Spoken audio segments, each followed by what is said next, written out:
Hello friends, स्वागत है मेरे चैनल #टेक अवी शिवन क्लास पर। आज मैं आप सभी को मेज़र टेप के बारे में समझाऊंगी, कैसे हम सवा, डेढ़, पौना, ढाई ये सब मापते हैं और इसे हम किस तरह से लिखते हैं, इसके बारे में समझाऊंगी।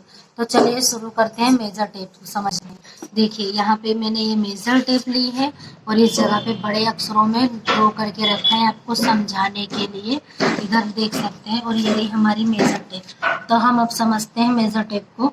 तो यहाँ से हमारा 1 इंच, यहाँ से यहाँ तक 1 इंच हुआ। ये जो बड़ी लाइन है ये इंच है, ये हमारा 1 इंच। फिर ये दूसरी बड़ी लाइन 2 इंच, तीसरी बड़ी लाइन 3 इंच। जिस तरह से बड़ी बड़ी सब लाइन है ये इंच है, 2 3 4 इस तरह से इंच हुआ। तो ये हमारा इंच हो गया। इंच पूरा ये एक हमारी मेज़र टेप 60 इंच की होती है। इधर आप देख सकते हो, यहाँ तो 57 है, पर हम इस तरफ देखेंगे पीछे तो ये इधर दिखता है पूरा 60 इंच तक की मेज़र टेप होती है। ये रहा 60, यहाँ पे आएगा 60 इंच की मेज़र टेप होती है। ये हो गया इंच। और इधर आप देख सकते हैं पीछे ये सेंटीमीटर है। ये जो छोटी छोटी संख्या है ये सेंटीमीटर है। 1 सेंटीमीटर, 2 सेंटीमीटर, 3, ये सेंटीमीटर है। तो एक सेंटीमीटर होता है वो हमारे आधे इंच से भी कम होता है 1 सेंटीमीटर। ये हो गया। तो ये सेंटीमीटर।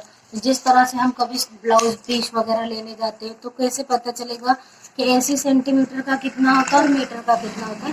तो ये जो 80 पॉइंट है ये हमारा 80 सेंटीमीटर हो गया। तो ये ब्लाउज पीस इस तरह से 80 सेंटीमीटर यहाँ पे मापा जाता है और मीटर ये हमारा 100 पे मापा जाता है।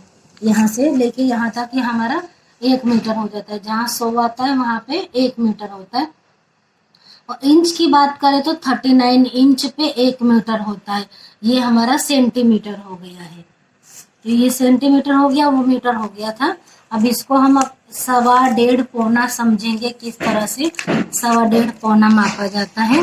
तो जो ये हमारा 1 इंच था, उसके बाद ये हमारा एक सूत है, जो बिल्कुल छोटी सी लाइन है वो एक सूत है।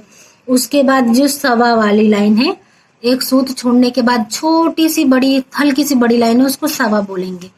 फिर उसके बाद छोटी सी लाइन छोड़े, फिर आई तो डेढ़ हो गया। फिर उसके बाद ये छोटी सी लाइन छोड़ी तो पौना हो गया। जो सवा है उसको यहाँ समझते हैं। चलिए, तो ये जो सवा है उसको हम 1 बोलेंगे, जो डेढ़ है उसको हम 2 बोलेंगे, पौने को हम 3 बोलेंगे। इस तरह से होता है। ये एक सूत है, जो छोटी लाइन है उसको हम सूत बोलते हैं, एक सूत है। सूत छोड़ने के बाद सवा वाली लाइन आ गई तो इसको हम 1 बोलते हैं। तो इसको एक लाइन में भी लिख सकते हैं, ये 1 हो गया। फिर एक सूत छोड़ा तो ढाई आ गया, तो उसको 2 लाइन करेंगे। फिर एक सूत छोड़ा तो ये पौने आ गया, तो ये 3 लाइन हो गई। तो इसको हम लिखेंगे किस तरह से वो भी मैं समझा रही हूँ। ये सवा, डेढ़, पौना हुआ। तो अब माना हम इसको लिख रहे हैं कि कोई भी संख्या एक ले लेते, तो 5 ली हमने, 5। तो सवा 5 को हम इस तरह से 5 1 भी लिख सकते हैं, 5 1 लाइन भी कर सकते। 5.5 को हम ऐसे 2 भी लिख सकते हैं और 5 2 लाइन भी कर सकते हैं। पौने 6 को हम 3 भी लिख सकते हैं, 5 3 लाइन भी कर सकते हैं। हमें अगर इस तरह से लिखने में सही लगता है तो इस तरह से लिख सकते हैं, इस तरह से सही लगता है तो इस तरह से लिख सकते हैं।